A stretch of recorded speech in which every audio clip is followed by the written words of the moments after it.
What we're seeing in terms of, in practice, the use of blockchain, really it's all right now centered around the use of digital assets and how people are using digital assets. So through purchase, sale, investments, trade, and exchange. So this is the main area that, at least in terms of auditing financial statements, where we're seeing the impact of the use of blockchain and digital assets impacting the financial statements.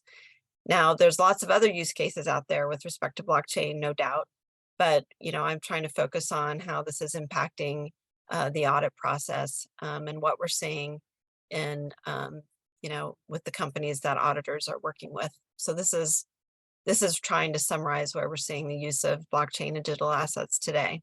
I have no doubt that it will actually expand beyond this, and probably quicker than we'll be prepared for, but still we're trying to prepare for it. There's lots of challenges with the accounting and auditing. So I've tried to summarize here some of those challenges. First, that the digital assets markets differ from traditional markets. There's never close, and like the transactions are never close. It may span multiple areas. There's complexity of the private key security and gaining comfort about who has access to controls and who actually controls the private keys. There's overall complexity of the financial reporting system. Um, Entities holding on to digital assets in custody for customers often pull those customer digital assets, so that makes it difficult to figure out who owns what with the commingling. And then, of course, we've got the pseudo-anonymous nature of the blockchain, which makes it difficult to identify related parties. So these are some of the issues that auditors in practice are dealing with, and that the AICPA has been trying to help in terms of coming up with guidance.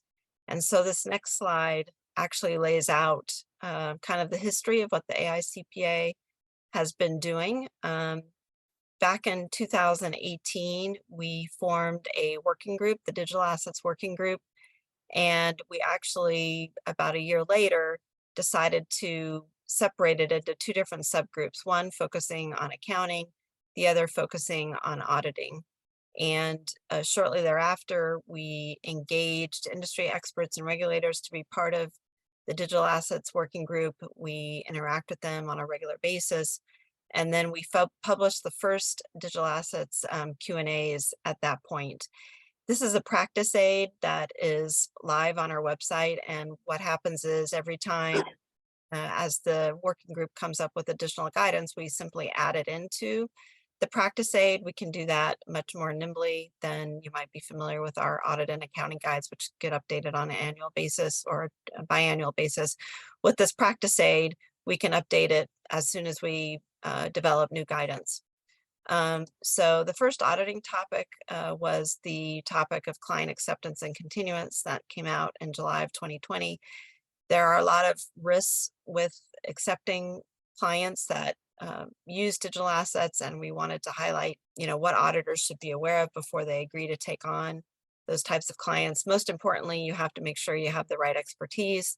Our professional standards require that you are skilled and you have the right expertise in order to take on a client. So it walks through some of those issues in that chapter. Then, as you go through the timeline, we provided additional accounting Q&As. We provided an additional auditing topic on risk assessment, processes, controls, laws and regulations, and related parties. There's some more accounting Q&As came out in January.